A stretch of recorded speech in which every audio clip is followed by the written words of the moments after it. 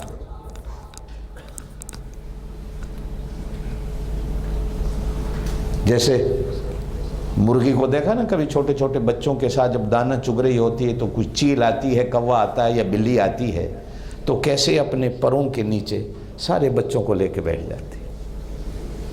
مثال ہے، فرمایا میرا نبی بھی ایسا ہے، کہیں آفت کو بلا مصیبت دیکھتا ہے تو اپنی رحمت کے پروں کے نیچے امت کو چھپانے کی کوشش کرتا ہے کہ میں اپنی امت کو بچا لوں، امت کو چھپا لوں، میری امت آفت سے بچ جائے۔ قرآن کے الفاظ ہیں حریص علیکم، آپ بھی جانتے ہیں حریص کسے کہا جاتا ہے؟ حرص ہے امت کی، فکر ہے امت کی، جیسے آپ کو اور مجھے پیسے کی حرص ہوتی ہے، میں یہ بھی کر لوں میں وہ بھی کر لوں، یہ حرص کا معنی ہوتا ہے۔ اور اللہ کہتے ہیں میرے نبی کو تو نہ پیسے کی حرص، نہ حکومت کی حرص، نہ دولت کی حرص، نہ جائیداد کی، نہ فوج کی، نہ پولیس کی، نہ سپاہ کی، کسی چیز کی حرص نہیں۔ حرص ہے تو صرف یہ کہ میری امت جہنم سے بچ جائے، میری امت جہنم سے بچ جائے۔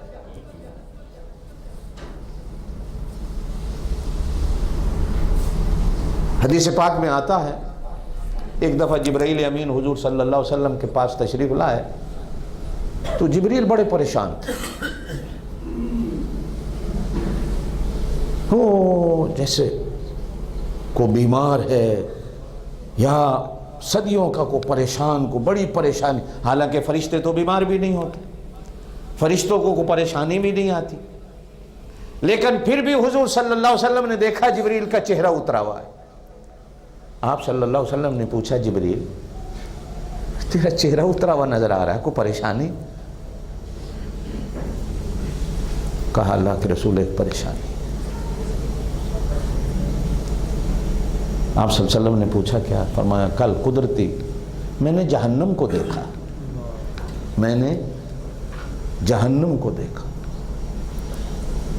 تو آپ صلی اللہ علیہ وسلم نے پوچھا پہلی بار دیکھا؟ کہ پہلی بار۔ کہا جہنم میں کیا کیا دیکھا؟ اب حضور صلی اللہ علیہ وسلم کو بھی شوق پیدا ہوا پتہ کروں تاکہ میں اپنی امت کے لیے فکر کروں، ڈراؤں امت کہ جہنم میں کیا کیا دیکھا۔ کہا میں نے جہنم کے 7 حصے دیکھے، فلانے حصے میں فلانے کو سزا، دوسرے میں فلانے کو، تیسرے میں ایسا، چوتھے میں ایسا، 5ویں میں ایسا۔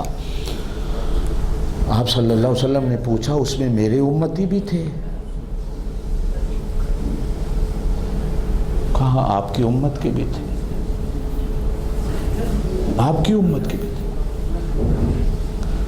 آپ صلی اللہ علیہ وسلم نے جو سنا تو آپ پر بھی وہی پریشانی کے اثرات جو جبرائیل امین کے چہرے پہ تھے، حضور بھی پریشان ہو گئے۔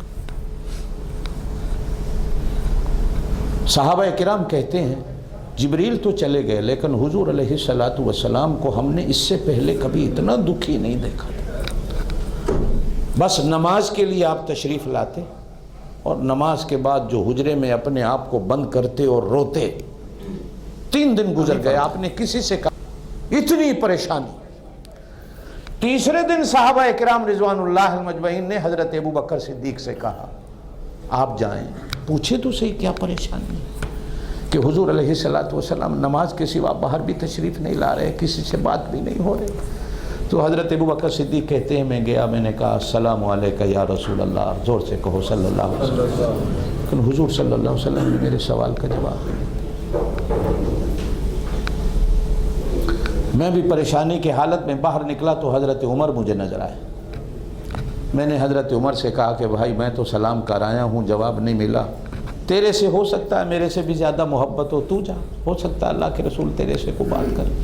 تو حضرت عمر کہتے ہیں میں بھی اندر گیا، لاکھ کوشش کی لیکن اللہ کے رسول کے آنسو ہی نہیں رک رہے۔ میں بھی واپس چلا آیا تو حضرت عمر کہتے ہیں کہ مجھے حضرت سلمان فارسی مل گئے مسجد نبوی میں، تو میں نے حضرت سلمان فارسی سے کہا، یہ ایران کے رہنے والے تھے حضرت سلمان فارسی، لیکن حضور صلی اللہ علیہ وسلم نے فرمایا یہ میری اہل بیت میں سے، یہ قریشی نہیں ہے۔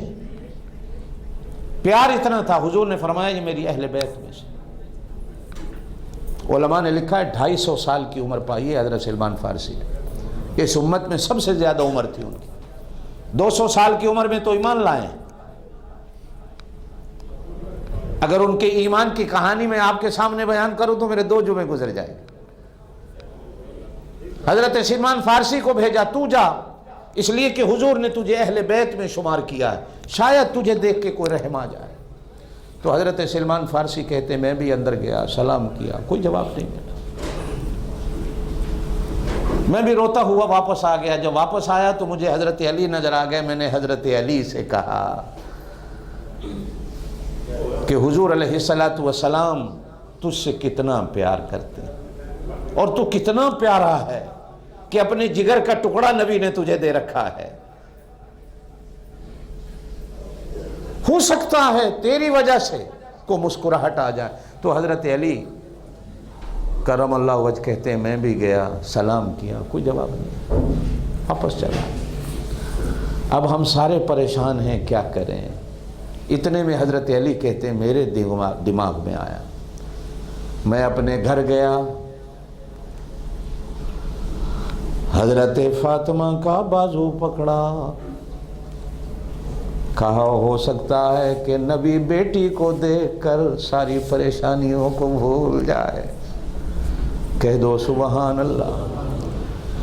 اس لیے کہ حضور علیہ السلام فرمایا کرتے تھے الفاطمہ بذات منی، یہ فاطمہ میرے جگر کا ٹکڑا ہے، جو اس سے پیار کرے گا وہ مجھ سے پیار کرے گا، جو اس سے دشمنی کرے گا وہ مجھ سے دشمنی کرے گا۔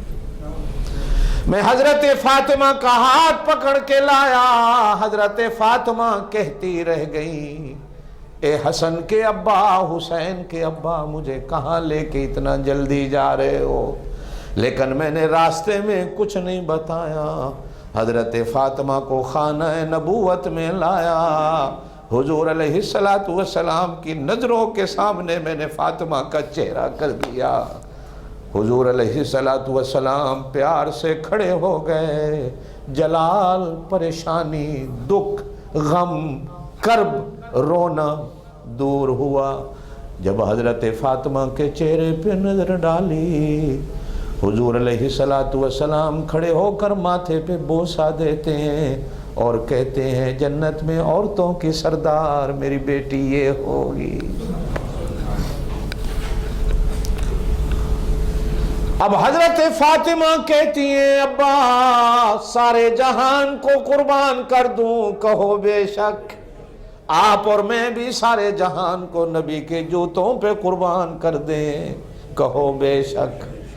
اللہ کی قسم ہے ہانگ کانگ والوں، اگر مجھے کہیں سنت مل جاتی تو میں سب سے پہلے جلوس کی لائن میں کھڑا ہوتا، مجھے سنت نہیں ملی اس لیے میں نہیں گیا۔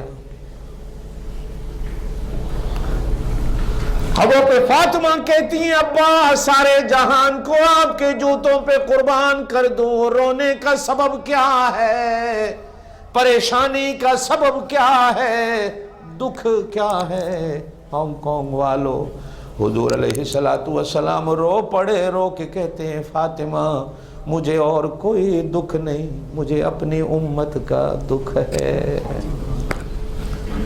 ہائے میری امت کا کیا بنے گا، میری امت کا کیا بنے گا، میری امت کا کیا بنے گا؟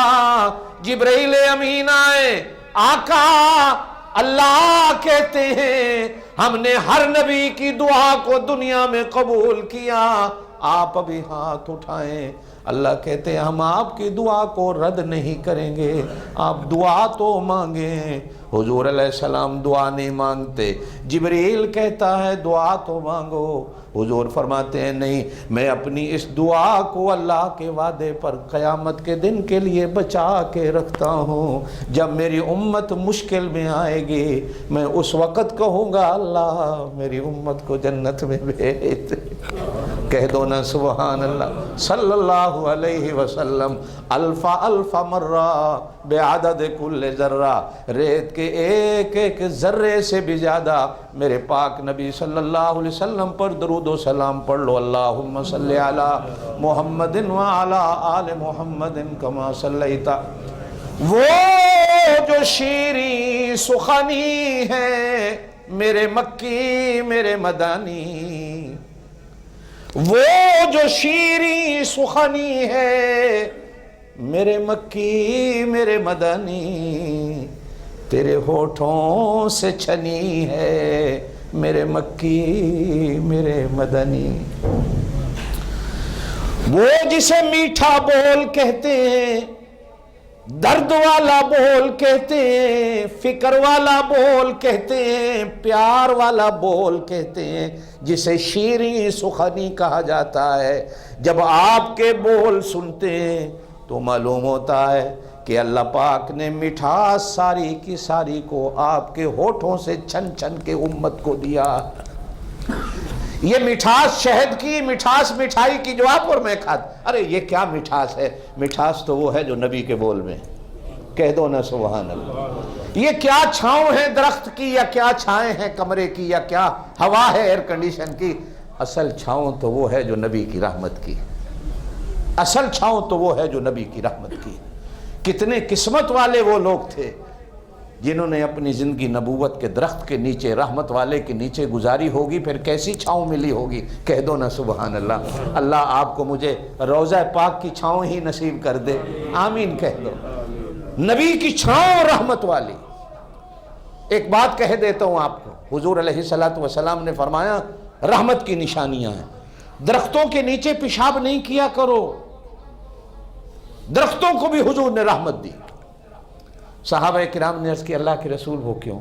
کہا یہ تمہیں چھاؤں دیتا ہے، ناشکرے ہو جو تمہیں چھاؤں دیتا ہے، تمہارے ساتھ نیکی کرتا ہے، اسی کو پلید کرو۔ یہ تمہیں خوشبو دیتا ہے، وہ تمہیں خوشبو دے رہا ہے، تم پیشاب دے کے اس کو بدبو دو گے۔ یہ تمہیں پھل دے رہا ہے، آم دیتا ہے، مالٹا دیتا ہے، امرود دیتا ہے، تمہیں کیسے کیسے فروٹ دیتا، سیب درخت پہ لگتا ہے، کیسا کیسا ناشپاتی درختوں پہ لگتی ہے، قربانی درختوں پہ لگتی ہے، کیسی کیسی چیزیں تمہارے لیے، اخروٹ درختوں پہ لگتا ہے، بادام درختوں پہ لگتا ہے، کیسی کیسی چیز یہ درخت تمہیں دیتے ہیں۔ تم بدلے میں کیا دو گے؟ اس کو پیشاب پخانا دو گے؟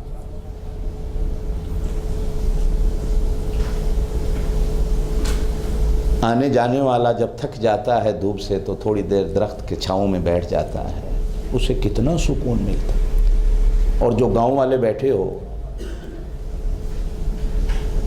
اب تو یہاں کہ آپ اپنے گاؤں کو بھی بھول گئے۔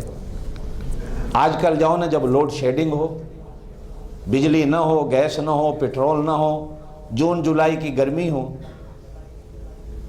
اور ٹالی اور کیکر کے درخت کے نیچے منجا ڈا کے بہ جاؤ،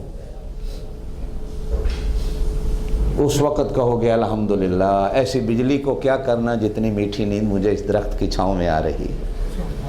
ہائے درخت درخت ہے، پھر اللہ نے تمہیں ماں کے آنچل کی چھاؤں دیے ہے۔ ہانگ کانگ والوں، یہ ماں کی چادر اور ماں کے دوپٹے کو صرف چادر اور دوپٹہ نہ سمجھو، یہ وہ درخت ہے، یہ وہ آنچل ہے رحمتوں بھرا۔ جن کے ماں باپ زندہ ہیں میری اس بات کو پلے باندھو، یہ وہ آنچل ہے، یہ وہ چھاؤں ہے۔ جب یہ چلے گئے پھر تمہیں نصیب نہیں ہوگی، جب یہ مر گئے پھر تمہیں نصیب نہیں ہوگی۔ ہر چیز مل سکتی ہے بندے کو، ماں دنیا میں کہیں نہیں ملتی، باپ کہیں نہیں ملتا۔ بدبختوں اپنی زندگی کی لین کو موڑو۔ یہ دنیا اور پیسے کے لالچ نے تمہیں اتنا برباد کر دیا کہ تم ماں کو بھی گالیاں دو اور باپ کو بھی گالیاں دو۔ یہ آنچل ہے رحمت بھرا،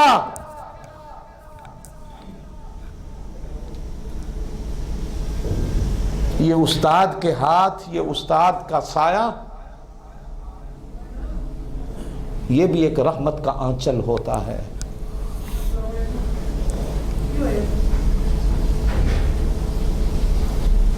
یہ بھی ایک آنچل ہوتا ہے رحمت کا۔ اللہ ہمیں قدر کی توفیق دے دے، آمین کہہ۔ گھر میں بڑا دادا ہے، نانا ہے، ماما ہے، چاچا ہے، بھائی ہے، جو بڑا ہے ایک سایہ ہے رحمت کا۔ کاش اللہ ہمیں سمجھنے کی توفیق دے۔ پھر نبی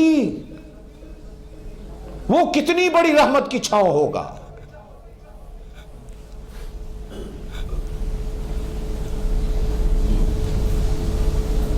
جو تیری ٹالی اور کیکر کے نیچے بیٹھ جائے تو اسے دھوپ نہیں آتی، جسے اللہ رحمت کہہ دے، جو اس کی چھاؤں کے نیچے آیا ہوگا اس کا کتنا بڑا مقام ہوگا۔ نہیں سمجھ آئی؟ اور پھر میرا اللہ وہ کتنی بڑی رحمت کی چادر ہے ہمارے لیے۔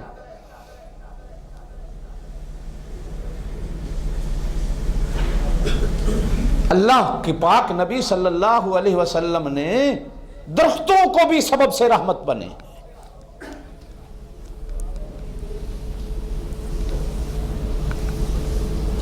اگر میں رحمت پہ چلا جاؤں نا تو میرے کتنے جمعے اسی پہ بیان ہو جائیں گے۔ حضور صلی اللہ علیہ وسلم کی رحمتیں دیکھو، ماں کو کیا درجہ دیا، ہمیں کہا کہ ماں کے قدموں کے تلے جنت ہے۔ بیٹی کو رحمت کا حصہ کیسے دیا، کہا کہ جس کے گھر میں 2 بیٹیاں ہو جائیں وہ اچھی طرح تربیت کرتا ہے، اچھی جگہ رشتہ کر دیتا ہے، وہ جنت میں ایسے ہوگا جیسے یہ 2 انگلیاں ہیں، یہ میری جنت، یہ اس کی جنت ہوگی۔ کتنا حصہ بیٹیوں کو رحمت کر دی۔ حضور علیہ السلام نے فرمایا جس کے گھر میں بیٹی پیدا ہوتی ہے، پیدا ہوتے ہی اللہ فرشتوں سے کہتے ہیں اس کے نامہ اعمال میں آج سے نیکیاں مفت میں لکھنا شروع کر دو، گھر میں بیٹی آ گئی ہے۔ کتنی بڑی رحمت ہے بیٹی۔ بیٹی آئیے، حضور کھڑے ہو گئے۔ ہے کوئی مثال؟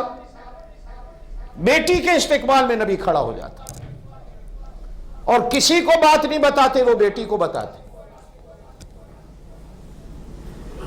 بیوی کو حضور نے کتنی رحمت تقسیم کی، کہا سنو اے نوجوانوں جو بیویوں کو کچھ نہیں سمجھتے ہو، حضور نے فرمایا تم میں سب سے اچھا وہ ہے جو اپنے گھر والوں کے ساتھ اچھا۔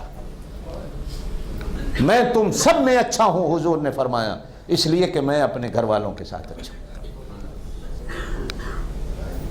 میں اور آپ تو خوش ہوتے ہیں بیوی کو رلا کے، اس کو دکھ دے کے۔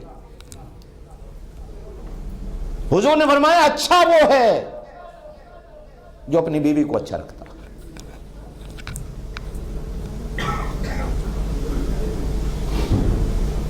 اور پھر خامند کو بھی حضور نے اپنی رحمت کا حصہ دیا۔ یہ نہیں کہ صرف بیوی کو دیا، رحمت کا حصہ خامند کو بھی دیا۔ کیا فرمایا حضور نے؟ اگر اللہ کے بعد میری شریعت میں کسی کو سجدہ جائز ہوتا، پیر فقیر کا نام نہیں لیا، قبر کھوتے گھوڑے کا دربار مزار کا نام نہیں لیا، کسی ننگے بابے کا نام نہیں لیا، کسی لوہے کے کڑے پہننے والے بابے کا نام نہیں لیا۔ حضور نے فرمایا اگر اللہ کے بعد، اب یہ مداری کی جا کر ویڈیو دیکھو نا، جو شیخ الاسلام آیا، لوگ سجدے کر رہے ہیں، یہ بیٹھا ہے ہاتھ پھیر رہا بلکہ ان پر۔ اللہ کے نبی نے یہ نہیں کہا کہ کسی کو سجدہ کرو، فرمایا میری شریعت میں اللہ کے بعد کسی کو سجدہ کرنا حرام ہے۔ اگر اللہ اجازت دیتا تو بیوی کو کہا جاتا شوہر کو سجدہ کر، کہہ دو نا سبحان اللہ۔ بیوی کو کہا جاتا، یہ تو تمہاری بات ہے، تم تو خوش ہوں گے نا مرد کو حصہ مل رہا ہے، کہو نا سبحان اللہ۔ اگر اجازت ہوتی شریعت میں تو اللہ بیوی سے کہتا خامن کو سجدہ کر۔ ماسی کیا کہتے ہو؟ خالہ، آنٹی، ماسی کہتے ہو نا؟ کہنے والے نے کہا اللہ کے رسول میری تو ماں نہیں، کس کے ساتھ حسن سلوک کروں ماں کی جگہ پر؟ حضور نے فرمایا وہ جو ماں جیسی ہے، جسے ماسی کہتے ہو نا، اس کا دل خوش کر، وہ خوش ہوگی، تیری ماں کا دل قبر میں خوش ہوگا۔ میں اور آپ اپنی ماسی کو کیا سمجھتے ہیں؟ یعنی یہ چھوٹی چھوٹی باتیں حضور علیہ السلام نے پڑوسی کو رحمت کا حصہ کیسے دیا؟ ایک بار خود حضور فرماتے ہیں جبرائیل امین آئے اور انہوں نے پڑوسی کے اتنے حق بیان کیے، اتنی باتیں بیان کی کہ مجھے ڈر پیدا ہو گیا کہیں جبرائیل یوں نہ کہے کہ مسلمانوں آج کے بعد قیامت تک تمہاری وراثت میں بھی تمہارا پڑوسی حقدار ہے۔ کتنا بڑا حصہ دیا، رحمت ہے نبی کی۔ بڑے کو حصہ دیا، چھوٹے کو حصہ دیا۔ فرمایا من لم یوقر کبیرنا فلیس منا۔ جوانوں میری طرف توجہ، من لم یوقر کبیرنا، جو بڑے کی عزت نہیں کرتا یہ میری امت سے نہیں۔ جو بڑے کی عزت نہیں کرتا وہ میری امت سے، زور سے کہو، ذرا زور سے کہو، جو بڑے کی عزت نہیں کرتا وہ میری امت سے نہیں۔ بڑے کو عزت دی اور بڑے سے کہا من لم یرحم صغیرنا فلیس منا، جو چھوٹے سے پیار نہیں کرتا وہ میری امت سے نہیں۔ میرے نبی نے بڑے کو بھی بڑا کیا، چھوٹے کو بھی چھوٹا کیا، چھوٹے کو بھی بڑا کر دیا۔ من لم یوقر کبیرنا، جو بڑے کی عزت نہیں کرتا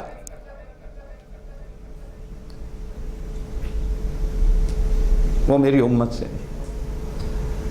من لم یرحم صغیرنا، جو چھوٹے سے پیار نہیں کرتا وہ میری امت۔ حضور علیہ السلام حضرت حسین کو چوم رہے تھے، کہو سبحان اللہ۔ ماتھے پہ بھی بوسہ دیا، ہونٹوں کو بھی چوما، گالوں کو بھی چوما، سینے کو بھی چوما، ہاتھوں کو بھی چوما، حتیٰ کہ پیروں کو بھی چوما، کہو سبحان اللہ۔ ایک صحابی منظر دیکھ رہا تھا، آئے کیا وہ منظر ہوگا جب نبی چوم رہے ہوں گے؟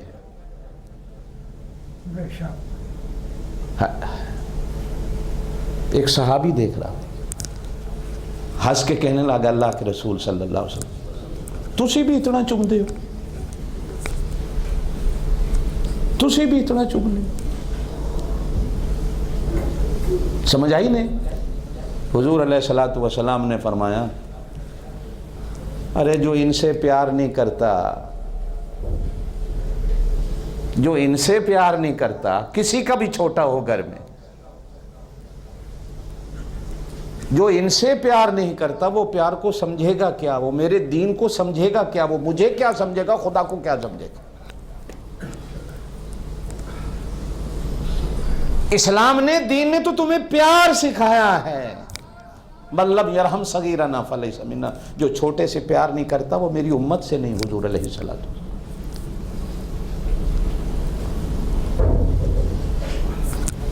ہم پیار کیا سمجھتے ہیں؟ جب تک چھوٹے کو دو گالیاں نہ سکھائیں، انہوں ماں دی گال کٹ، انہوں بہن دی گال کٹ، وہ جدو بچہ بیچارہ اپنی زبان میں بڑے خوش ہوتے ہیں، چلو پترا شاہ رخ خان والا گانا سنا ہے، فلانا گانا سنا، اچھا ڈانس کر کے وکھا، مدھوری کی میں ڈانس کرتی ہے، وہ ڈانس میں لگ جاتا۔ ہم اسے پیار سمجھتے ہیں، اور اگر ڈانٹ دیں تو لوگ کہتے ہیں یہ پیار نہیں کرتا، بلکہ ماں باپ کے، استاد کی تو ڈانٹ میں ہی پیار چھپا ہوا ہوتا ہے۔ حضور علیہ السلام نے جانوروں کو بھی رحمت کا حصہ دیا، جانوروں کو بھی۔ سارے گوشت کھاتے، حضور علیہ السلام نے کیا فرمایا؟ جانور کو ذبح کرنے سے پہلے پانی پلا لو، یہ پیار کی علامت ہے۔ حضور علیہ السلام نے بیل والے سے کہا یہ تیرے لیے ہل چلاتا ہے، روزی کماتا ہے، بیل کو گالی نہیں دیا کر۔ اونٹ والے سے کہا یہ تیرے لیے کتنی محنت کرتا ہے، اس کو ٹائم پہ کھانا دیا کر، ٹائم پہ پانی دیا کر۔ ہمارے ایک بزرگوں میں بزرگ تھے مولانا حبیب الرحمن گمانوی رحمۃ اللہ علیہ، بہاورپور کے علاقہ میں، بہت بڑے اللہ کے ولی تھے۔ توجہ ہے، تقریر کر رہے تھے اسٹیج پہ، تقریر کرتے کرتے اسپیکر چھوڑ کے چلے گئے، 15 منٹ 20 منٹ کے بعد تشریف لائے، جہاں تقریر ختم کی تھی وہاں شروع کر دی۔ لوگوں نے کہا حضرت کہاں گئے تھے؟ اللہ والے تھے۔ کہنے لگے یار تقریر کرتے کرتے مجھے خیال آیا وہ میری کھوتی جو ہے وہ بیچاری صبح کی پیاسی کھڑی تھی، تو وہ اپنی کھوتی کو فقیر نہیں کہتے تھے، تو سریکی زبان میں کہتے ہیں میری فقیر نہیں ہے کہ سویر دی تسی کھڑی ہے ہی۔ میں کو تقریر کرے نہ یاد آیا بھی اگر اتھاں تے لوگوں کو اللہ دے رسول دی گالی کھڑا سنے دیں تے قیامت والے دن اگر گدھی نے کہہ دیا مجھے پانی نہیں پلایا تھا تو بخشا کیسے جائے گا؟ یہاں تو میں تمہیں قرآن حدیث سنا رہا ہوں، لیکن میرے گھر میں میری گدھی پیاسی کھڑی ہے، اور اگر اس گدھی نے قیامت والے دن میرے پہ کیس کر دیا تو کیا ہوگا؟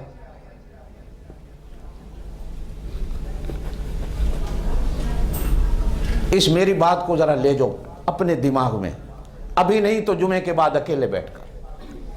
وہ بھینس، وہ گائے، وہ بکری جو مجھے اور تجھے دودھ دیتی ہے، مجھے اور تجھے اپنی کھال اور اون دیتی ہے، مجھے اور تجھے اپنا گوشت دیتی ہے، وہ بیل جو میں ہل میں جوتا ہوں، وہ گھوڑا جس کی پیٹھ پر میں سوار ہوتا ہوں، کدے تواڈے چوں کوئی بندہ ہے جڑا گھوڑے تے بیٹھا ہوئے؟ اگر کوئی ہے تے ہاتھ کھڑا کر دے۔ ماشاءاللہ ہیں بھائی، میں بھی بیٹھا ہوا ہوں، گھوڑے پہ غریب بھی بیٹھا ہو نا، چھوٹا سا بندہ بھی، وہ نواب لگتا ہے، اور رولز رائس میں کوئی نواب بھی بیٹھا ہو تو باندر لگتا ہے۔ جب وہ ایسے بند ہو جاتا ہے نا، رولز رائس چاہے کروڑوں کے نیچے گاڑی ہو، جو گھوڑے کی شان ہے، والخیل والبغال والحمیر لترکبوها وزینہ۔ او ہانگ کانگ والو، یہ میں نہیں کہتا، میرا اللہ کہہ رہا ہے، 14واں سپارہ سورہ نحل کا پہلا رکوع، والخیل والبغال والحمیر لترکبوها وزینہ۔ میں نے گھوڑے، میں نے خچر، میں نے گدھے تمہاری سواری کے لیے بنائیں اور تمہاری زیب و زینت کے لیے بنائیں، کہ جب تم گھوڑے پہ بیٹھو کبھی اپنے آپ کو دیکھو کتنے خوبصورت لگ رہے ہو، اور کیوں لگ رہے ہو یہ بھی فرمایا میرا نبی، میرا محبوب محمد الرسول اللہ صلی اللہ علیہ وسلم نہ تو رولز رائس میں بیٹھے، نہ مرسڈیز میں بیٹھے، نہ بی ایم ڈبلیو میں بیٹھے، نہ کرولا میں بیٹھے، نہ کرسیڈا میں بیٹھے، نہ ہونڈا میں بیٹھے، نہ سزوکی میں بیٹھے، میرا نبی گھوڑے پہ بیٹھا، میرا نبی گدھے پہ بیٹھا، میرا نبی خچر پہ بیٹھا، میرا نبی خود سونا جس جانور پہ بیٹھا اس کو بھی سونا کر دیا، اس کو بھی زینت والا بنایا۔ وَيَخْلُقُ مَا لَا تَعْلَمُونَ۔ تمہاری سواری کے ہم اگلے زمانوں میں کچھ ایسے ذریعے بنائیں گے جن کو تم ابھی نہیں جانتے ہو۔ پھر ریل گاڑیاں آ گئیں، پھر جہاز آ گئے، پھر جمبو آ گئے، راکٹ آ گئے، 380 آ گیا، بوئنگ آ گئے، پتہ نہیں کیا کیا آ گئے، اور بولو قرآن کہتا ہے ابھی کچھ اور بھی آئیں گے جن کو تم نہیں جانتے ہو، لیکن یہ جو میں نے بنائے بڑے خوبصورت بنائے۔ کیوں خوبصورت؟ میرا محبوب بیٹھا، بولو سبحان اللہ۔ آج تو میں گدھے پہ بیٹھنا عیب سمجھتے ہیں، میرا نبی گدھے پہ بیٹھا، گدھے کو شان مل گئی، بولو بے شک۔ میرا نبی خچر پہ بیٹھا، خچر کو بھی شان مل گئی، اللہ نے قرآن میں ذکر کر دیا، اور قرآن کے ورقوں میں گدھے کا نام آ گیا، وہ گدھا شان والا، قرآن کے ورقوں میں خچر کا نام آ گیا، وہ خچر شان والا، قرآن کے ورقے میں گھوڑے کا نام آ گیا، وہ گھوڑا شان والا، قرآن کے ورقوں میں اونٹ کا نام آ گیا، وہ اونٹ شان والا، قرآن کے ورقوں میں کتے کا نام آ گیا، کہو وہ کتا شان والا ہے۔